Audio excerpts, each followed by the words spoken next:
kali ini kita akan bahas tentang jarak dan perpindahan. Apa bedanya jarak dan perpindahan? Nah, kita lihat dulu ilustrasi. Kalau misalnya ada kamu biasanya dari rumah mau kembali ke deki, ya kan ya?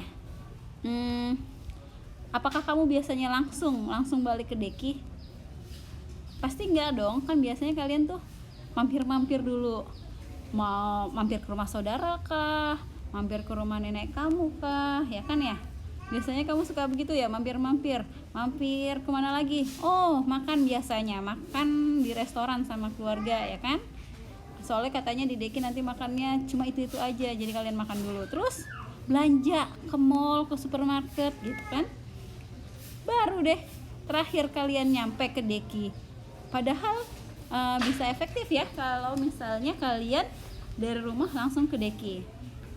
Kalau misalnya kita gambarkan ilustrasi perjalanannya, ya kan, ini saya gambarin yang warna biru, rute pertama yang warna biru, terus ada rute keduanya itu dari rumah ke deki langsung. Apa bedanya dari rute pertama dan rute kedua? Mana yang lebih jauh? Lebih jauh di rute pertama, ya kan? Kenapa? Karena kalian muter-muter dulu. Bisa jadi kamu menempuh rute pertamanya itu lebih dari 10 km, padahal kalau misalnya kita tarik garis lurus dari rumah kamu ke pesantren hanya bisa jadi cuma 5 km gitu kan. Ini bedanya, mana yang disebut jarak, mana yang disebut perpindahan. Nah, di sini kita bisa lihat kalau misalnya tadi kita punya dua rute ya, rute 1 dan rute 2. Rute 1-nya itu kita sebut sebagai jarak. Kenapa kita sebut sebagai jarak? Jarak itu adalah semua tempat yang kamu tempuh dari awal sampai akhir, dari rumah kamu sampai akhirnya di pesantren. Itu adalah rute yang ditempuh, berarti ini jarak. Tapi kalau misalnya yang kedua, itu kita sebut sebagai perpindahan. Perpindahan itu adalah kita tarik garis lurus dari awal kamu jalan sampai akhir kamu jalan. Jarak itu termasuk besaran skalar, dan perpindahan termasuk dengan besaran vektor.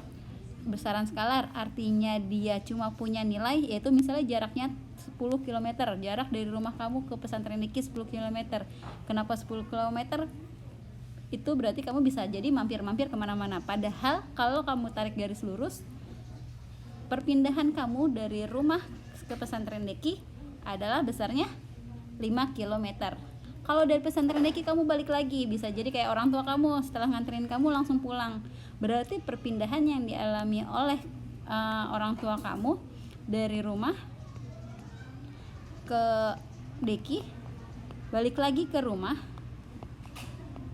perpindahannya gimana? Karena ini awalnya, ini akhirnya, maka bisa jadi dibilang perpindahannya sama dengan 0. Perpindahannya sama dengan 0 karena tidak titik awal dan titik akhirnya sama gitu.